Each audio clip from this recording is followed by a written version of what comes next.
I could add, you know, like, hey.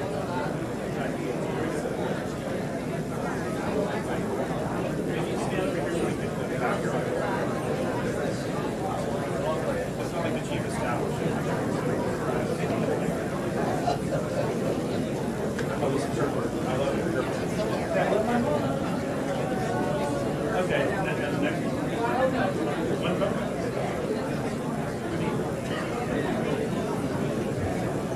No, she's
Okay, you in the back.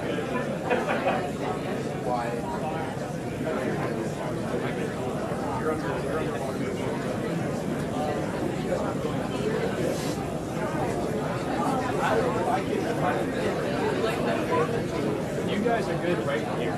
So if there would be a way to not go in there. I would love to.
I would probably be better off being out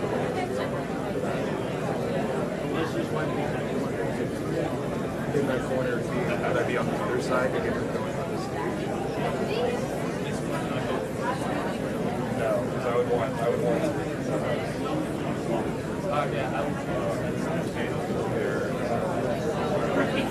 Yeah, I would.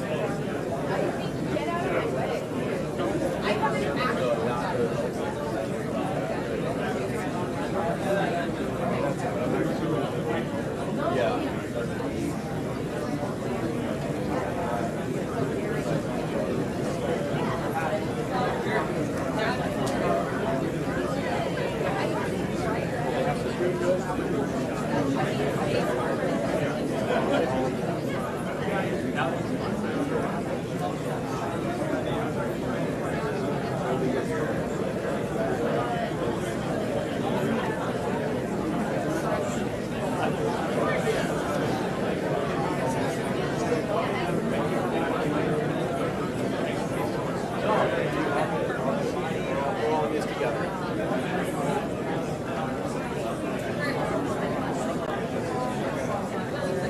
Once he arrives, I'll stay. Once he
got it?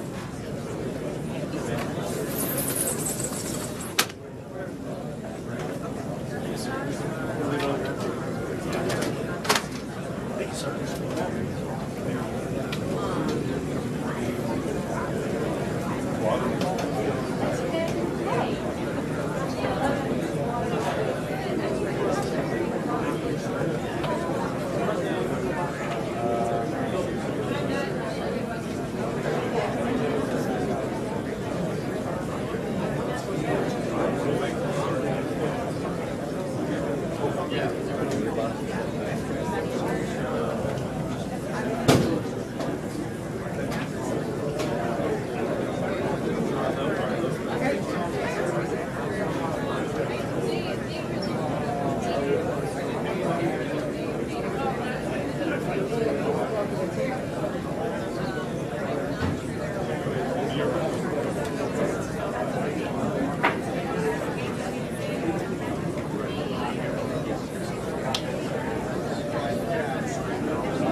Hey everybody, we're just going to do one more final audio check just to make sure you can still get it because we had some new press people join us. So if we can just do one more thumbs up, everybody's doing good. Looking over here, I know someone over here was needing it. Still going. Still going here. Okay, going once, going twice. Just make sure you guys can all hear me. Just one more time, thumbs going up in the air. Thumbs up. I'm just looking for our friend over here in the corner. Yep, you're good there. Okay, we're going to be starting shortly. Just everybody settle in, and thank you for being here.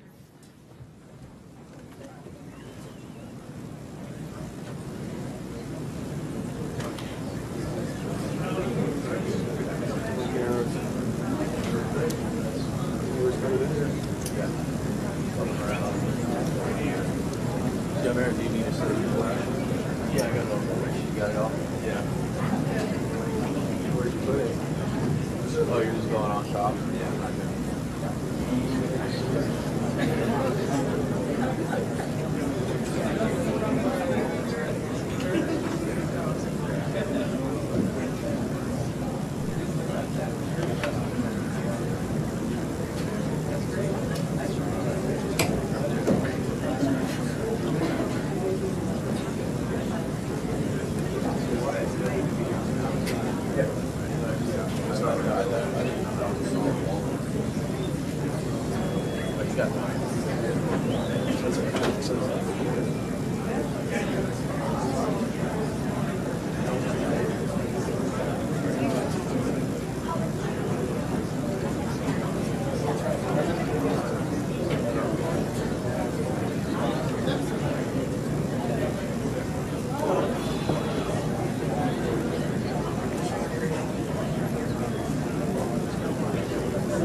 Go full load road on it? Go full hero show? No, this is going to be intimate. Yeah. It's like 50s wide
Yeah, so things are good. I'll see her in a couple of minutes.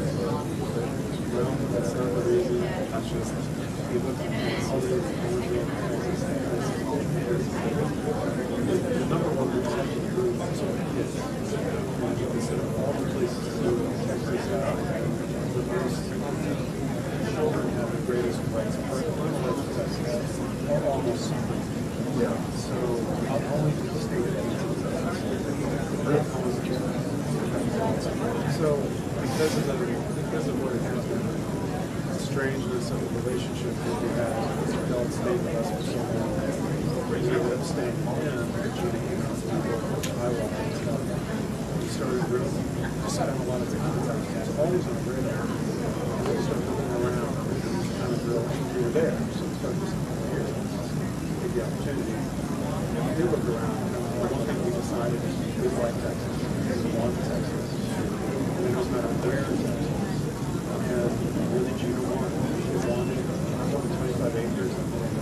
She wanted 5 to 10 acres in the middle of something.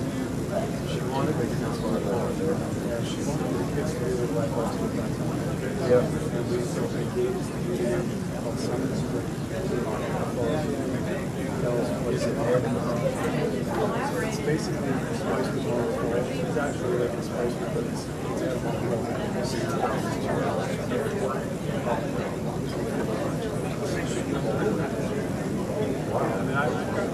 we go to here. No, I was there right here.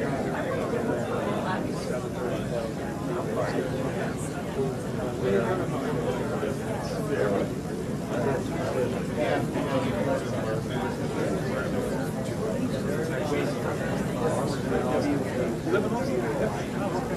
I live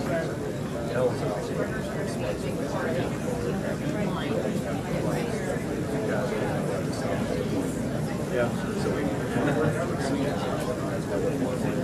live in the last suburbs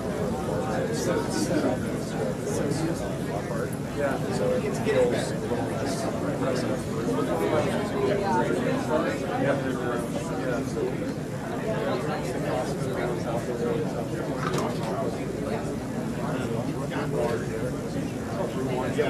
Yeah, that's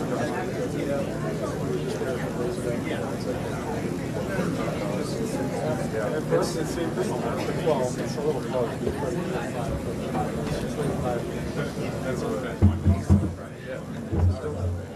No, that's a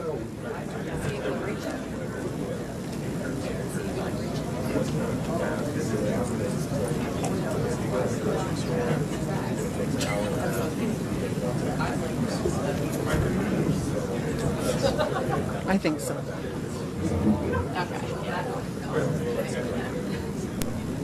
yeah, you don't have the opportunity. Well, we're on extreme. this stuff where two scenarios, two commercial scenarios, 71 right there, it's massive, it's like the Galleria. Yeah, that is being built kind of open house. And then there's another one on the road, and then all this another 5 minutes on the so it's like a movie theater, it's just slow food, restaurants,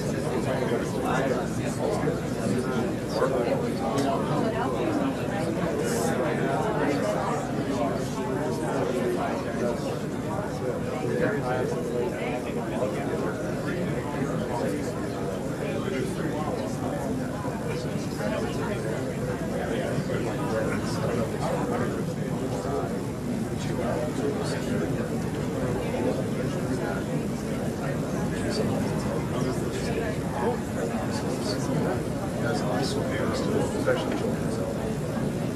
Kids don't even have the insertion. You never have, 12 and 8. They've been one time.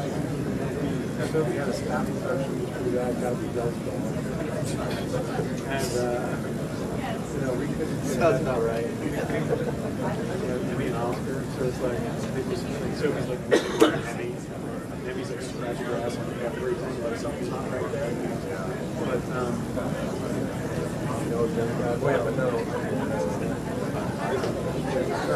For what? Tell me the drawing? Yeah. Well, they're bigger? Oh, I have no idea. My wife's 4'10". So, they've never been big. That's good. We do everything with food. How much food? So we have 12 ultra butter lunch.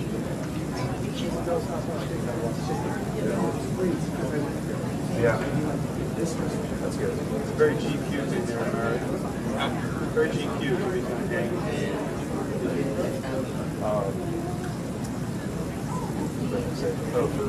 Are they going to be film school? They've always been really good. Speak a couple languages. They read and write in Spanish. They take classes in Spanish in LA. But, it's part of the homeschooling concept of skills.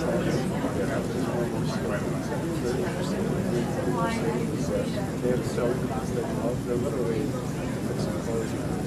They sew sheets or stuff like that. They really like it. My daughter used to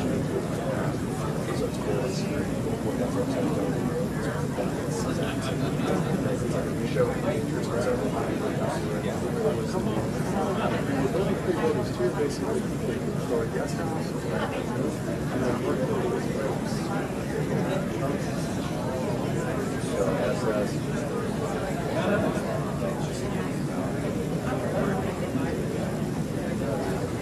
My point was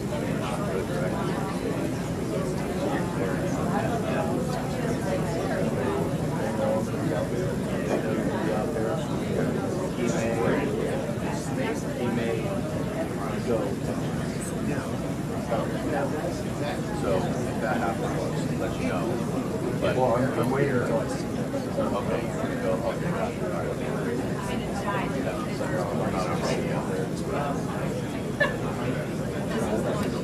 big day.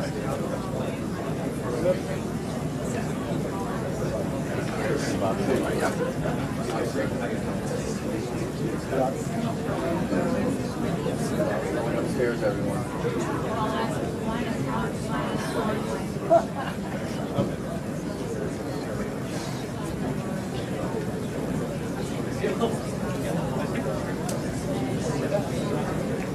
I know, right?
Hello, everyone. Welcome so much for being here. I'd like to introduce everyone to bring on Robert F. Kennedy Jr.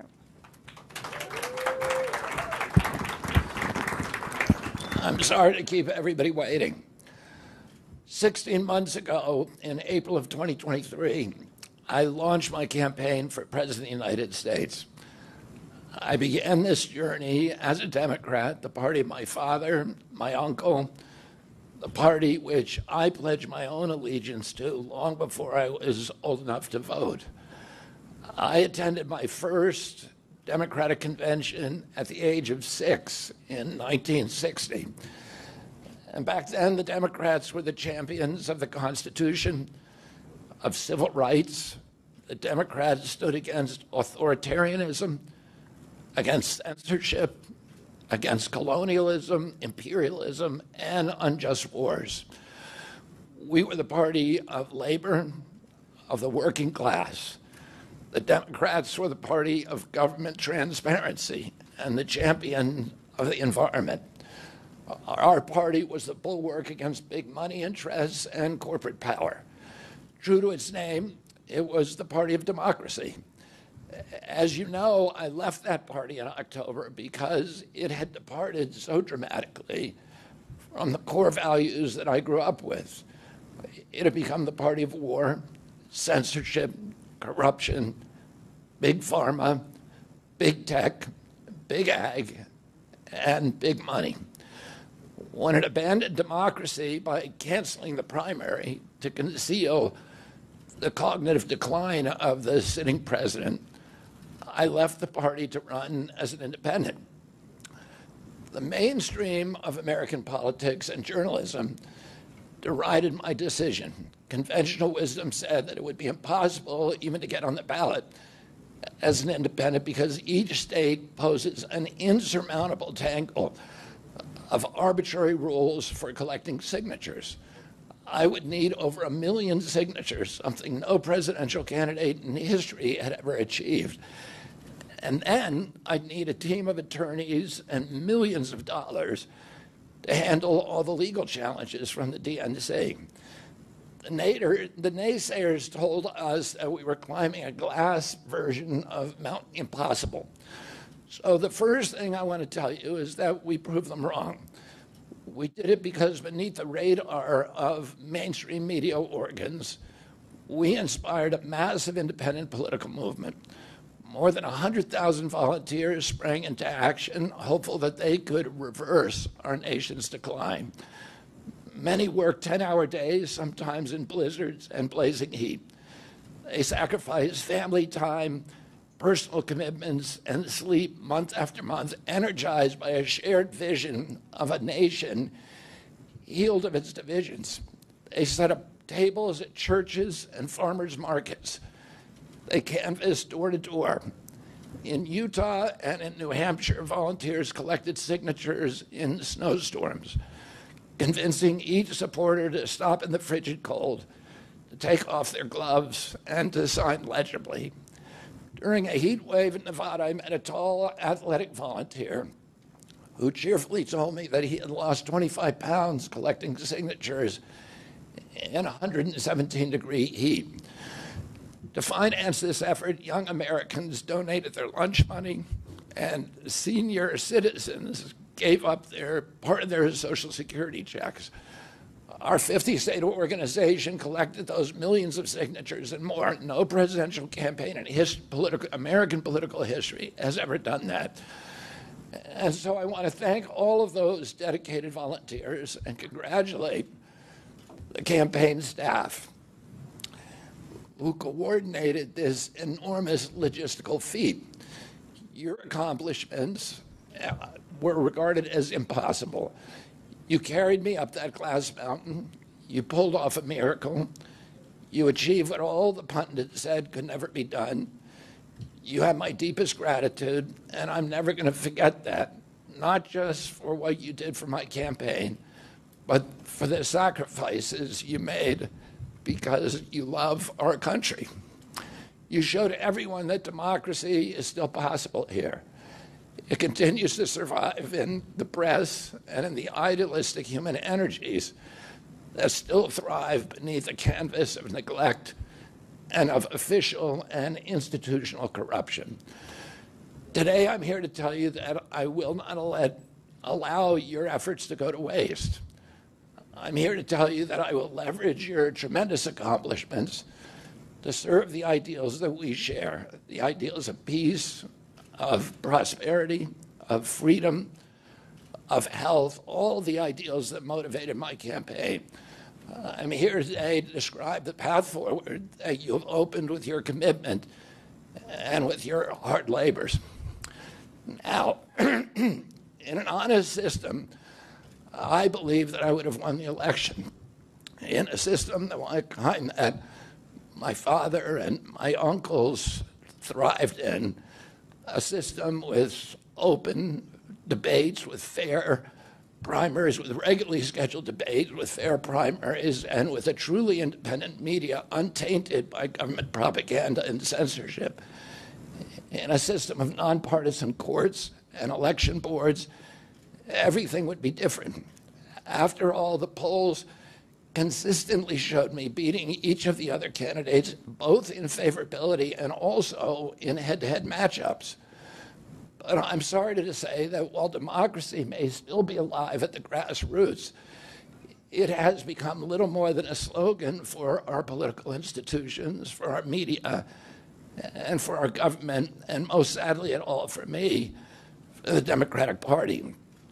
In the name of saving democracy, the Democratic Party set itself to dismantling it, lacking confidence in its candidate, that its candidate could win in a fair election at the voting booth. The DNC waged continual legal warfare against both President Trump and myself. Each time that our volunteers turned in those towering boxes of signatures needed to get on the ballot, the DNC dragged us into court, state after state, attempting to erase their work and to subvert the will of the voters who had signed those petitions. It deployed DNC-aligned judges to throw me and other candidates off the ballot and to throw President Trump in jail. It ran a sham primary that was rigged to prevent any serious challenge to President Biden. Then, when a predictably bungled debate performance precipitated the palace coup against President Biden, the same shadowy DNC operatives appointed his successor, also without an election. They installed a candidate who was so unpopular with voters that she dropped out in 2020 without winning a single delegate. My uncle and my father both relished debate. They prided themselves on their capacity to go toe-to-toe with any opponent in the battle over ideas. They would be astonished to learn of a Democratic Party presidential nominee who, like Vice President Harris, has not appeared in a single interview or an unscripted encounter with voters for 35 days. This is profoundly undemocratic. How are people to choose when they don't know whom they are choosing? And how can this look to the rest of the world? My father and my uncle were always conscious of America's image abroad because of our nation's role as the template for democracy, the role model for democratic processes, and the leader of the free world. Instead of showing us her substance and character, the DNC and its media organs engineered a surge of popularity for Vice President Harris based upon, well, nothing.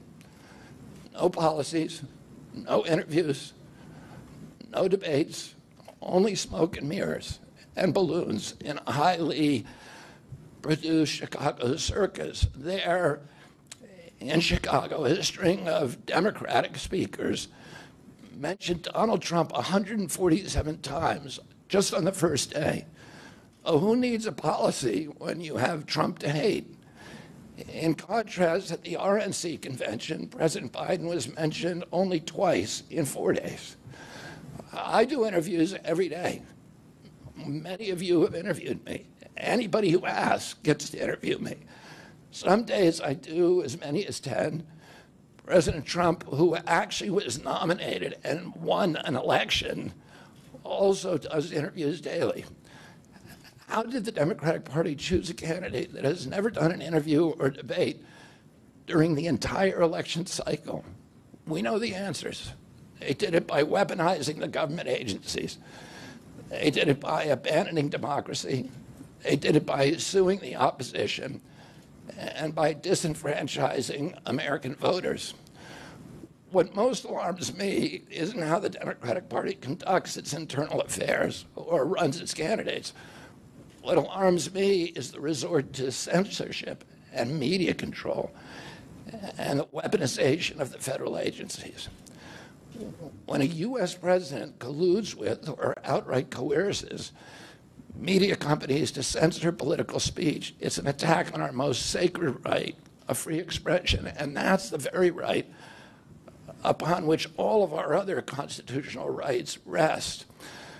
President Biden mocked Vladimir Putin's 88% landslide in the Russian elections, observing that Putin and his party controlled the Russian press and that Putin prevented serious opponents from appearing on the ballot.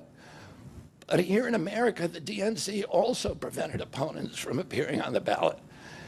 And our television networks exposed themselves as Democratic Party organs.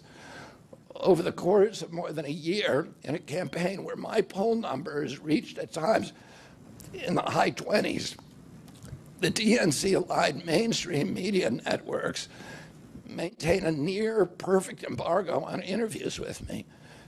During his 10-month presidential campaign in 1992, Ross Perot gave 34 interviews on mainstream networks. In contrast, during the 16 months since I declared, ABC, NBC, CBS, MSNBC, and CNN combined gave only 2 live interviews from me. Those networks instead ran a continuous deluge of hit pieces with inaccurate, often vile, pejoratives and defamatory smears.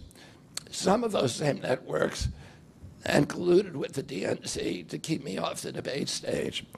Representatives of those networks are in this room right now, and I'll just take a moment to ask you to consider the many ways that your institutions have abdicated this really sacred responsibility, the duty of a free press to safeguard democracy and to challenge always the party in power.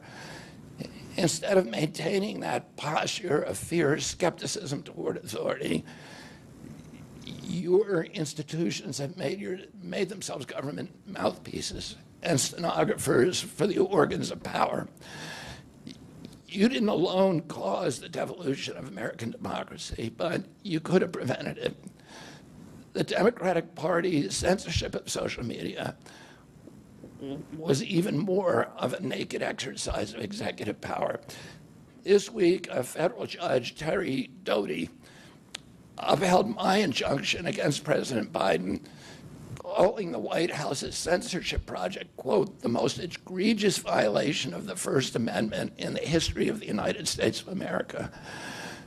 Doty's previous 155-page decision details how just 37 hours after he took the oath of office, swearing to uphold the Constitution, President Biden and his White House opened up a portal and then invited the CIA, the FBI, CISA, which is a censorship agency, it's the center of the censorship industrial complex, DHS, the IRS, and other agencies to censor me and other political dissidents on social media. Even today, users who try to post my campaign videos to Facebook or YouTube get messages that this content violates community standards. 2 days after Judge Doty rendered his decision this week, Facebook was still attaching warning labels to an online petition calling on ABC to include me in the upcoming debate. They said that violates community standards, their community standards. The mainstream media was once the guardian of the First Amendment and democratic principles, and it's joined this systemic attack on democracy.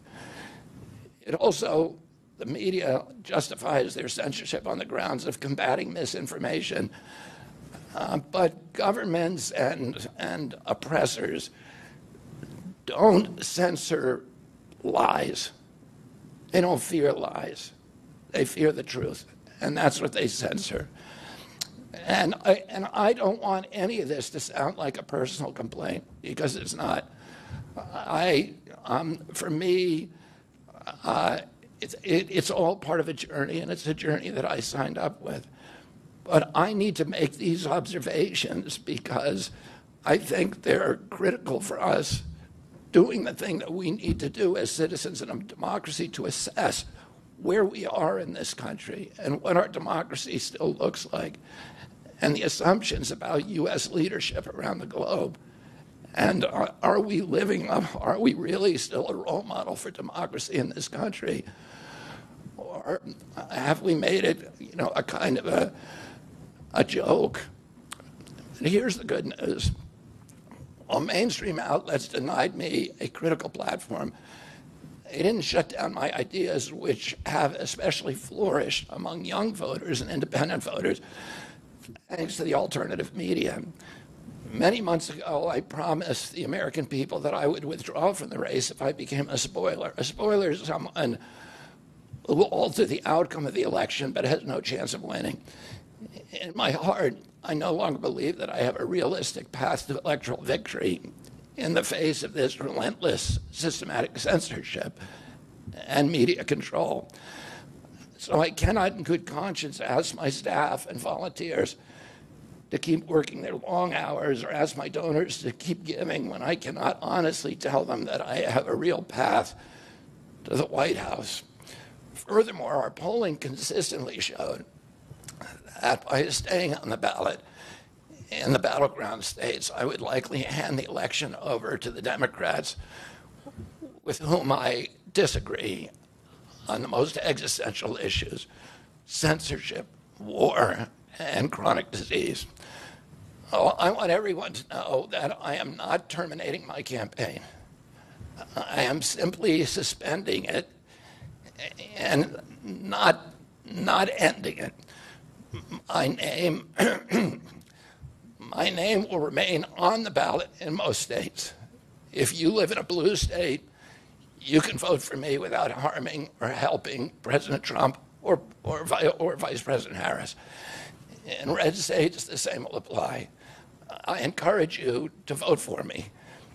And if enough of you do vote for me, and neither of the major party candidates win 270 votes, which is quite possible, in fact, today our polling shows them tying at 269 to 269, and I could conceivably still end up in the White House in a contingent election.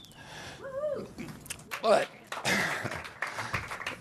But in about 10 battleground states where my presence would be a spoiler, I'm going to remove my name.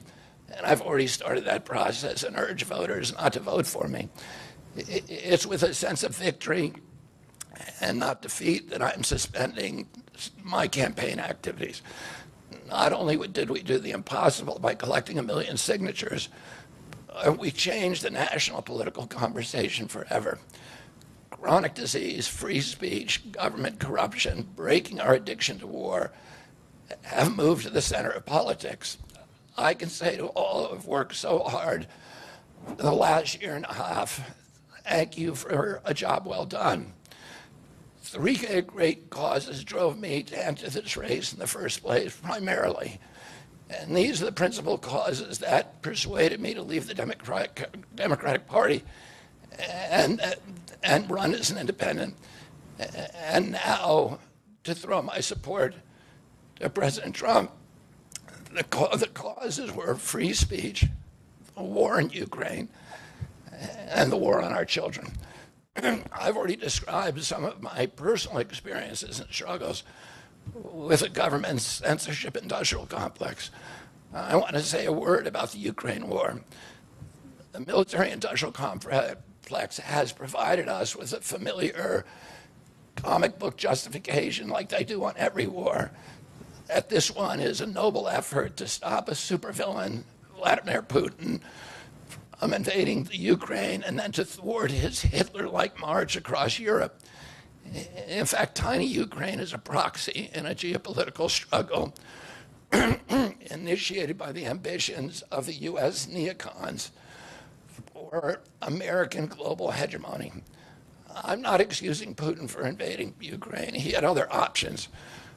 But the war is Russia's predictable response to the reckless neocon project of extending NATO to encircle Russia, a hostile act. The credulous media rarely explain to Americans that we unilaterally walked away from 2 intermediate nuclear weapons treaties with Russia and then put nuclear-ready Aegis missile systems in Romania and Poland. This is a hostile act. And that the Biden White House repeatedly spurned Russia's offer to settle this war peacefully. The Ukraine war began in 2014 when U.S. agencies overthrew the democratically elected government of Ukraine and installed a hand-picked pro-Western government that launched a deadly civil war against ethnic Russians in Ukraine. In 2019, America walked away from a peace treaty, the Minsk Agreement, that had been negotiated between Russia and Ukraine by European nations. And then in April of 2022, we wanted the war. In April of 2022, President Biden sent Boris Johnson to Ukraine to force President Zelensky to tear up a peace agreement that he and the Russians had already signed, and the Russians were withdrawing troops from Kiev and Donbass and Lugansk. And that peace agreement would have brought peace to the region and would have allowed Donbass and Lugansk to remain part of Ukraine. President Biden stated that month that his objective in the war was regime change in Russia. His Defense Secretary, Lloyd Austin, simultaneously explained that America's purpose in the war was to exhaust the Russian army, to degrade its capacity to fight anywhere else in the world. These objectives, of course, have nothing to do with what they were telling Americans about protecting Ukraine's sovereignty.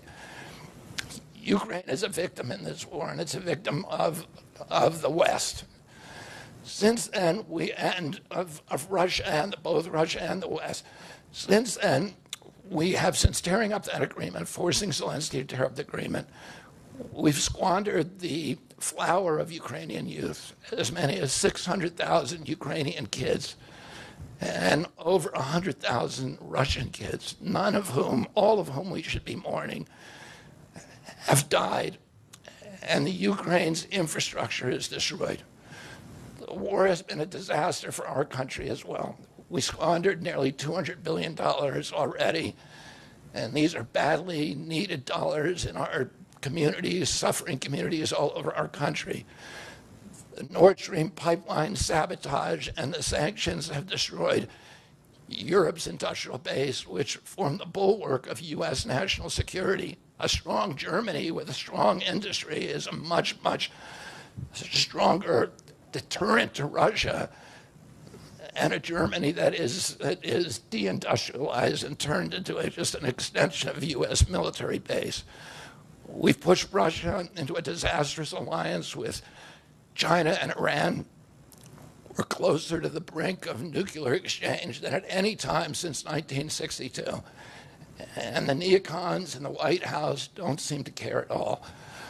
Our moral authority and our economy are in shambles, and the war gave rise to the emergence of BRICS, which now threatens to replace the dollar as the global reserve currency. This is a first-class calamity for our country.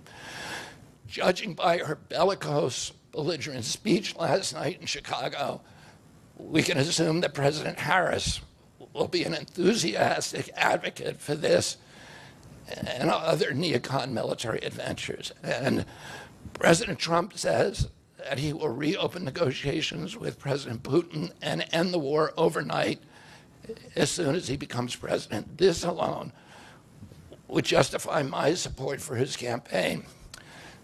Last summer, it looked like no candidate was willing to negotiate a quick end to the Ukraine war, to tackle chronic disease epidemic, to protect free speech, our constitutional freedoms, to clean corporate influence out of our government, or to defy the neocons and their agenda of endless military adventurism. But now one of the two candidates has adopted these issues as his own, to the point where he has asked to enlist me in his administration. I'm speaking, of course, of Donald Trump. Less than 2 hours after President Trump narrowly escaped assassination, Callie Means called me on my cell phone. I was then in Las Vegas. Callie is arguably the leading advocate for food safety, for soil regeneration, and for ending the chronic disease epidemic that is destroying America's health and ruining our economy. Callie has exposed the insidious corruption at the FDA, the NIH, the HHS, and the USDA that has caused the epidemic. Callie had been working on and off for my campaign, advising me on those subjects since the beginning. And those subjects have been my primary focus for the last 20 years. I was delighted when Callie told me that day that he had also been advising President Trump. He told me President Trump was anxious to talk to me about chronic disease and other subjects and to explore avenues of cooperation. He asked if I would take a call from the president. President Trump telephoned me a few minutes later, and I met with him the following day. A few weeks later, I met again with President Trump and his family members and closest advisors in Florida. In a series of long, intense discussions, I was surprised to discover that we are aligned on many key issues. In those meetings, he suggested that we join forces as a unity party. We talked about Abraham Lincoln's team of rivals. That arrangement would allow us to disagree publicly and privately and fiercely, if need be, on issues over which we differ, while working together on the existential issues upon which we are in concordance. I was a ferocious critic of many of the policies during his first administration, and there are still issues and approaches upon which we continue to have very serious differences.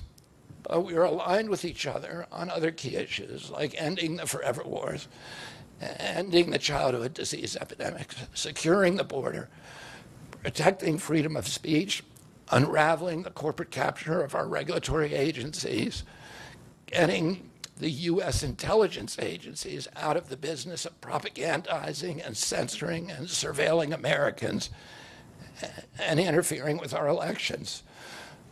Following my first discussion with President Trump, I tried unsuccessfully to open similar discussions with Vice President Harris. Vice President Harris declined to meet or even to speak with me.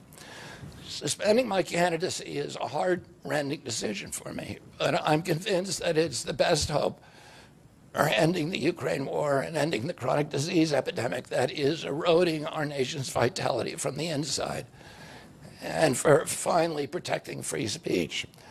I feel a moral obligation to use this opportunity to save millions of American children, above all things.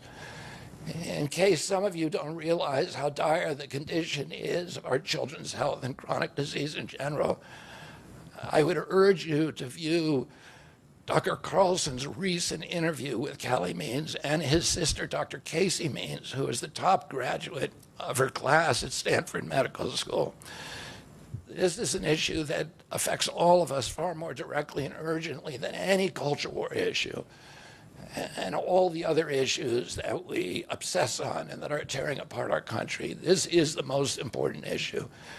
Therefore, it has the potential to bring us together. So let me share a little bit about why I believe it's so urgent. Today, two-thirds, we spend more on healthcare than any country on earth, twice what they pay in Europe. And yet we have the worst health outcomes of any nation in the world. We're about 79th in health outcomes behind Costa Rica and Nicaragua and Mongolia and other countries. Nobody has a chronic disease burden like we have. And during the COVID epidemic, we had the highest body count of any country in the world. We had 16% of the COVID deaths, and we only have 4.2% of the world's population. And CDC says that's because we are the sickest people on earth. We have the highest chronic disease rate on earth. And the average American who died from COVID had 3.8 chronic diseases. So these were people who had immune system collapse, who had mitochondrial dysfunction. And no other country has anything like this. Two-thirds of American adults and children suffer from chronic health issues. 50 years ago, that number was less than 1%. So we've gone from 1% to 66%. In America, 74% of Americans are now overweight or obese, and 50% of our children. 120 years ago, when somebody was obese, they were sent to the circus. There were case reports done about them. Obesity was almost unknown. In Japan, the childhood obesity rate is 3% compared to 50% here. Half of Americans have prediabetes or type 2 diabetes. When my uncle was president and I was a boy, juvenile diabetes was effectively non-existent. A typical pediatrician would see one case of diabetes during his entire career, a 40 or 50-year career. Today, 1 out of every 3 kids who walks through his office door is diabetic or pre-diabetic, and the mitochondrial disorder that caused diabetes also causing Alzheimer's, which is now classified as diabetes, and it's costing this country more than our military budget every year. There's been an explosion of neurological illnesses that I never saw as a kid: ADD, ADHD, speech delay, language delay, Tourette's syndrome, narcolepsy, ASD, Asperger's, autism. In the year 2000, the autism rate was 1 in 1,500. Now autism rates in kids are 1 in 36, according to CDC nationally. Nobody's talking about this. 1 in every 22 kids in California has autism. And this is a crisis that 77% of our kids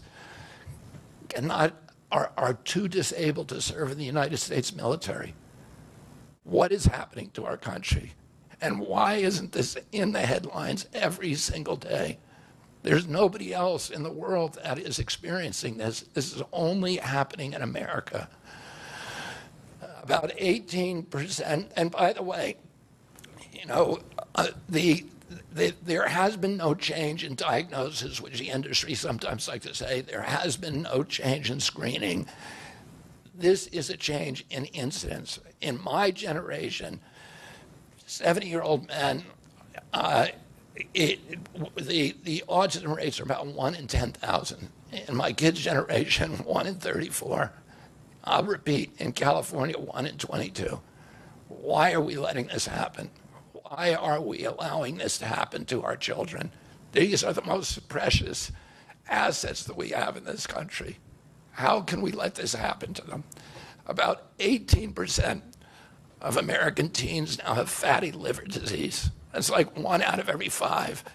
That disease, when I was a kid, only affected late-stage alcoholics who were elderly. Cancer rates are skyrocketing in the young and the old. Young adult cancers are up 79%. 1 in 4 American women is on antidepressant medication. 40% of teens have a mental health diagnosis. And 15% of high schoolers are on Adderall, and 500,000 children on SSRIs. So what's causing this suffering? I'll name 2 culprits. The first and the worst is ultra-processed food. About 70% of American children's diet is ultra-processed. That means industrial manufactured in a factory. These foods consist primarily of processed sugar, ultra-processed grains, and seed oils. The laboratory scientists who many of whom formerly worked for the cigarette industry, which purchased all the big food companies in the 1970s and 80s, deployed thousands of scientists to figure out new chemicals to make the food more addictive. And these ingredients didn't exist 100 years ago. Humans aren't biologically adapted to eat them. Hundreds of these chemicals are now banned in Europe, but ubiquitous in American processed foods. The second culprit is toxic chemicals in our food, in our medicine, in our environment. Pesticides, food additives, pharmaceutical drugs, and toxic waste permeate every cell of our bodies. The assault on our children's cells and hormones is unrelenting. To name just one problem, many of these chemicals increase estrogen because young children are ingesting so many of these hormone disruptors. America's puberty rate is now occurring at age 10 to 13, which is 6 years earlier than girls were reaching puberty in 1900. Our country has the earliest puberty rates of any continent on the earth. And no, this isn't because of better nutrition. This is not normal. Breast cancer is also estrogen-driven, and it now strikes 1 in 8 women. We are mass poisoning all of our children and our adults. Considering the grievous human cost of this tragic epidemic of chronic disease, it seems almost crass to mention the damage it does to our economy. But I'll say, it is crippling the nation's finances. When my uncle was president, our country spent $0 on chronic disease. Today, government health care spending is almost all for chronic disease. And it's double the military budget. And it is the fastest growing budget item in the federal budget. And chronic disease costs more to the economy as a whole, costs at least $4 trillion, 5 times our military budget. And that's a 20% drag on everything we do and everything we aspire to. Poor and minority communities suffer disproportionately. People who worry about DEI or about bigotry of any kind, this dwarfs anything. We are poisoning the poor. We are systematically poisoning minorities across this country. Industry lobbyists have made sure that most of the food stamp lunch program, about 70% of food stamps and about 70 or 77% of school lunches are processed foods. There's no vegetables. There's nothing that you would want to eat. We are just poisoning the poor citizens, and that's why they have the highest chronic disease burden of anybody, any demographic in our country, and the highest in the world. The same food industry lobbied to make sure that nearly all agricultural subsidies go to commodity crops that are the feedstock of processed food industry. These policies are destroying small farms and they're destroying our soils. We give about, I think, 8 times as much in subsidies to tobacco than we do to fruits and vegetables. It makes no sense.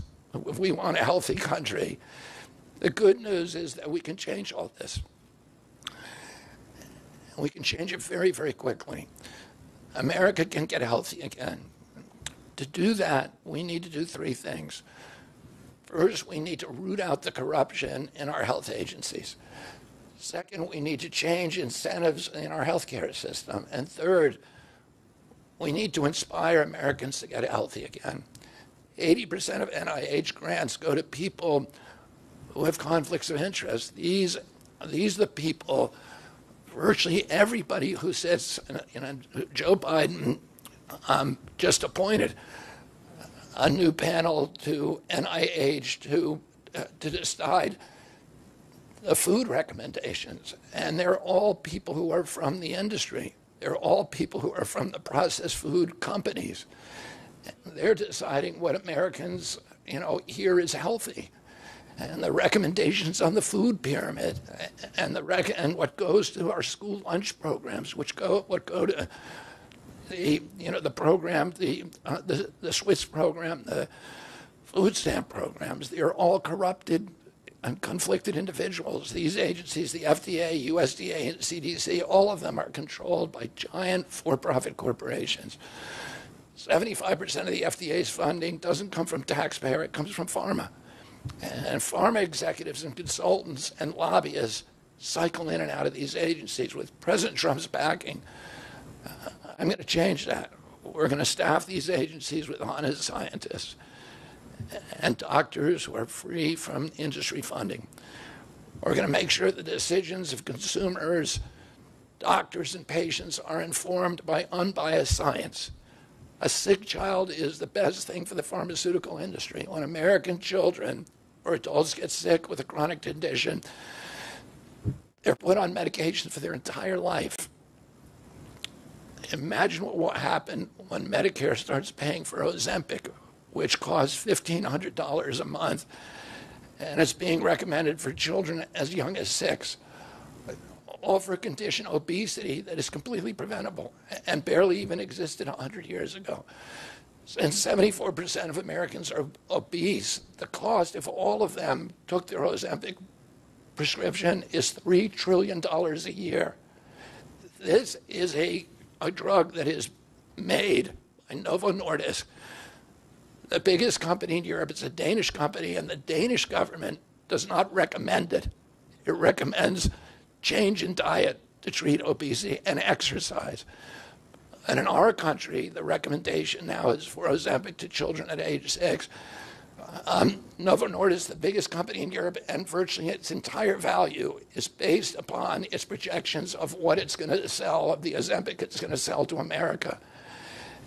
And we have the food lobbyists have a bill in front of Congress today that is backed by the White House, backed by Vice President Harris and President Biden, to allow this to happen. This $3 trillion cost that is going to bankrupt our country.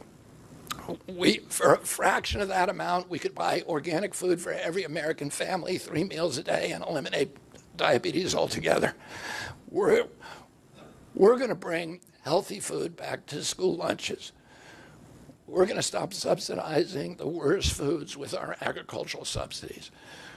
We're going to get toxic chemicals out of our food. We're going to reform the entire food system. And for that, we need new leadership in Washington. Because unfortunately, both the Democrats and the Republican parties are in cahoots with the big food producers, Big Pharma and Big Ag, which are among the DNC's major donors. Vice President Harris has expressed no interest in addressing this issue. 4 more years of Democratic rule will complete the consolidation of corporate and neocon power, and our children will be the ones who suffer most. I got involved with chronic disease 20 years ago, not because I chose to or wanted to. It was essentially thrust upon me. It was an issue that should have been central to the environmental movement. I was a central leader at that time. but it was widely ignored by all the institutions, including the NGOs, who should have been protecting our kids against toxins. It was an orphan issue, and I had a weakness for orphans. I watched generations of children get sicker and sicker. I had 11 siblings, and I had 7 kids myself. I was conscious of what was happening in their classrooms and to their friends, and I watched these sick kids, these damaged kids. In that generation, almost all of them are damaged. And nobody in power seemed to care or to even notice. For 19 years, I prayed every morning that God would put me in a position to end this calamity. The chronic disease crisis was one of the primary reasons for my running for president, along with ending censorship in the Ukraine war. It's the reason I've made the heart-wrenching decision to suspend my campaign and to support President Trump. This decision is agonizing for me because of the difficulties it causes my wife and my children and my friends. But I have the certainty that this is what I've meant to do. And that certainty gives me internal peace, even in storms. If I'm given the chance to fix the chronic disease crisis and reform our food production, I promise that within 2 years, we will watch chronic disease burden lift dramatically. We will make Americans healthy again. Within 4 years, America will be a healthy country. We will be stronger, more resilient, more optimistic, and happier. I won't fail in doing this. Ultimately, the future, however it happens, is in God's hands and in the hands of the American voters and those of President Trump. If President Trump is elected and honors his word, the vast burden of chronic disease that now demoralizes and bankrupts the country will disappear. This is a spiritual journey for me. I reached my decision through deep prayer, through hard-nosed logic, and I asked myself, what choices must I make to maximize my chances to save America's children and restore national health? I felt that if I refused this opportunity, I would not be able to look myself in the mirror, knowing that I could have saved lives of countless children and reversed this country's chronic disease epidemic. I'm 70 years old. I may have a decade to be effective. I can't imagine that President Harris would allow me or anyone to solve these dire problems. After 8 years of President Harris, any opportunity for me to fix the problem will be out of my reach forever. President Trump has told me that he wants this to be his legacy. I'm choosing to believe that this time he will follow through. His son, his biggest donors, his closest friends, and all support this objective. My joining the Trump campaign will be a difficult sacrifice for my wife and children, but worthwhile if there's even a small chance of saving these kids. Ultimately, the only thing that will save our country and our children is if we choose to love our kids more than we hate each other. That's why I launched my campaign to unify America. My dad and uncle made such an enduring mark on the character of our nation, not so much because of any particular policies that they promoted, but because they were able to inspire profound love for our country and to fortify our sense of ourselves as a national community held together by ideals. They were able to put their love into the intentions and hearts of ordinary Americans and to unify a national populist movement of Americans, blacks and whites, Hispanics, urban and rural Americans. They inspired affection and love and high hopes and a culture of kindness that continue to radiate among Americans from their memory. That's the spirit on which I ran my campaign and that I intend to bring into the campaign of President Trump. Instead of vitriol and polarization, I will appeal to the values that unite us, the goals that we could achieve if only we weren't at each other's throats. the most unifying theme for all Americans is that we all love our children. If we all unite around that issue now, we can finally give them the protection, the health, and the future that they deserve. Thank you all very much.